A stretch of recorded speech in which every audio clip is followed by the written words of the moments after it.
बिहार चुनाव के सबसे नए खिलाड़ी प्रशांत किशोर। प्रशांत किशोर एक ऐसी पार्टी को लीड करते हुए आगे बढ़े जिसने ये निर्णय किया कि वो सभी 243 सीटों पर अपने उम्मीदवार उतारेंगे, यानी गठबंधन किसी से नहीं करेंगे। दावे बड़े हैं, भीड़ बड़ी जुट रही है, लेकिन क्या असर वाकई रहेगा, ये भी एक बड़ा सवाल है।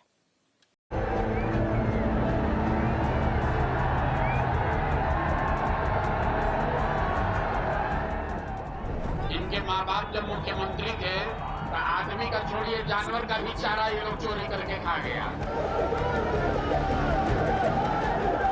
अपने बच्चों के पीठ से अगर मजदूरी का बोरा हटाना है तो सबको स्कूल का बस्ता लेकर चलना होगा। मोदी का बाप सुंदर बटन दबाए तो अगले 5 बरस भ्रष्टाचार में जीना पड़ेगा।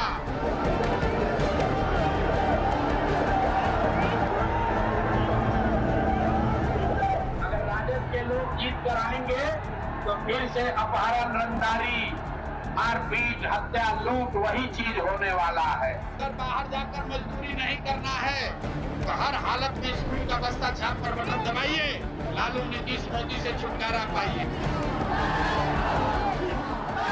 वोट आया है, 5-10 हजार रुपया दे दिया महिला लोग को, सीधा सीधा घूस दे रहा है।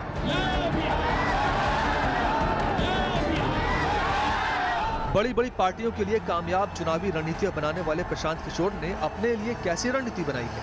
दूसरों के लिए प्लानिंग करने वाले पीके क्या अपने लिए कोई मास्टर प्लान बना पाए हैं? पहली बार चुनावी मैदान में उतरने वाले प्रशांत किशोर का चुनाव जीतने का रोड मैप क्या है? खुद चुनाव लड़ने से तो इनकार जरूर कर दिया, लेकिन अपनी पार्टी के लिए सुनहरे सपने सजाए पीके के लिए ये चुनाव इज्जत का सवाल है। एक ही नारा लगना चाहिए, जय बिहार, जय बिहार। बिहार में आज जो उनकी महत्वाकांक्षा है वो बहुत बड़ी है। बिहार जो बिहार में वो कुछ करें, वो जो जिस मतलब आप उसको एक आत्मविश्वास होता है और एक अहंकार होता है, तो प्रशांत किशोर आत्मविश्वास और अहंकार के बीच की रेखा को मिटा चुके हैं। उनको वो जो आत्मविश्वास जिसको बताते हैं वो अहंकार में तब्दील हो चुका है, और वो अहंकार ये कहता है कि बिहार में हम सब कुछ बदल देंगे, लेकिन ऐसा होता दिख नहीं रहा है। देख रहे हैं सीटों का घमासान, एनडीए जैसा बड़ा फॉर्मेशन, अभी तक उनको ये नहीं कल तक पता था कि कौन पार्टी कौन सीट लड़ रही है। महागठबंधन को अभी ये नहीं पता कि महागठबंधन में सहनी जी हैं कि नहीं है। ये डर इतना है कि जब तक हम लोग कैंडिडेट अपना रिलीज नहीं करते हैं, ये दूसरे लोग अपना कैंडिडेट नहीं जारी करते हैं। ये पीके का इतना डर है। पीके के नाम का डर नहीं है, नहीं जनसुराज ये 3 साल से किए गए एक ईमानदार प्रयास का डर है। उस 30 साल की राजनीतिक बंधुआ मजदूरी से जो थके डरे हुए लोग रहे हैं, उनके सामने एक विकल्प होने का डर है, और कहीं ना कहीं बिहार की जनता एक विकल्प को देख रही थी जो उनके सामने दिख रहा है। प्रशांत किशोर के सामने सबसे बड़ी चुनौती यही है कि क्या वो उस वोटर को तोड़ पाएंगे जो सालों से एनडीए और महागठबंधन के बीच बटा हुआ है? क्या जनसुराज एक ऐसा तीसरा विकल्प बन पाएगा जो बिहार के लोगों को भरोसे में ले सके? बिहार की राजनीति में जातीय समीकरण बेहद मजबूत है।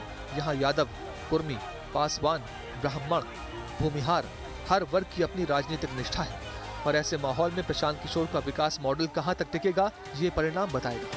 हाथ उठाकर बोले लालटेन चाहिए, लालटेन का जंगल राज चाहिए।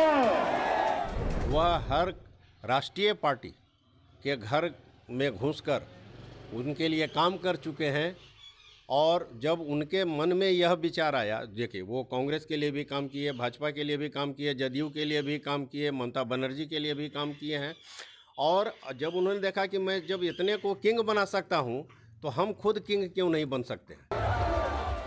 जनसुराज की रैलियों में भीड़ दिख रही है, लेकिन वोटों में वो भीड़ तब्दील होगी या नहीं, ये बड़ा सवाल है। क्योंकि बिहार की जनता ने कई बार नए प्रयोग देखे हैं, लेकिन नतीजा अक्सर 2 पुराने खेमों के बीच ही तय होता आया है।